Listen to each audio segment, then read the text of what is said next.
Hi, my name is Katie Cardillo and I created the report for the feasibility of implementing balanced soaps at Colorado University, and this was prepared for Colorado State University. So I wanted to begin with the executive summary. So there are millions of Americans that suffer from some sort of skin condition such as eczema. Something that can impact this is the soaps that we use from day to day, and it can dry out our skin if we're using the wrong one. So if Colorado updates their soaps to create or has a soap that helps this, it could help students every day and help with the learning environment. So some background on the report. So Colorado State University holds a high standard for health and wellness, but one of the subjects that they haven't covered quite yet is skin quality. So depending on the skin's pH, skin has a pH of 5.5, which is different than what most people would expect because they would expect skin to be neutral at a 7 pH, so skin's a little bit more acidic. Having soaps that are a different pH than this can either make the skin more acidic or more alkaline, which could either make the skin more dry or make it more oily.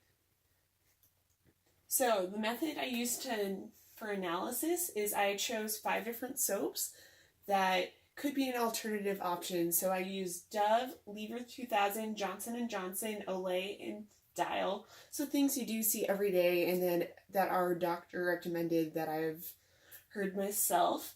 So out of the test, we found out Johnson & Johnson was the best option by matching the skin's pH of 5.5.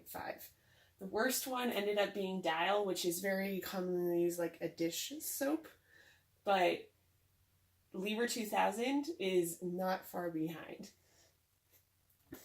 So to make sure that this was actually feasible, we went through 4 of the criteria that we needed to look at.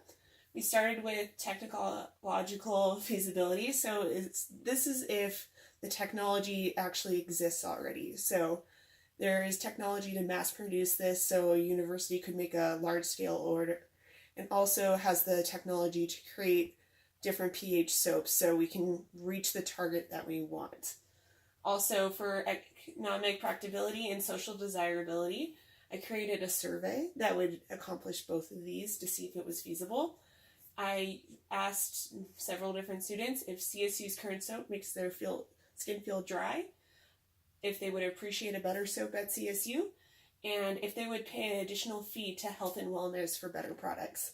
I found that most people did kind of think that their skin was drier from this, and then about half and half would actually pay an additional fee. So the economic part was taken care of by the additional fee portion of the survey, while social desirability was seeing if the students would appreciate this or if they feel like there's need for it already. The final one is ecological soundness. This was something that I kind of relied on the websites that I researched and found that all the products that I tested have already done studies making sure their product doesn't have a adverse impact on the environment by their byproducts. So, in conclusion, Johnson & Johnson's was the best alternative. The feasibility criteria can be met and found that it was technologically feasible, economically practical, and had economical soundness and social desirability. And I recommend that this be implemented as soon as possible so that the students can have a better learning environment and they don't get distracted by their dry, itchy skin that definitely becomes a huge distraction in the school place. Thank you for your attention and let me know if you guys have any questions. Thanks.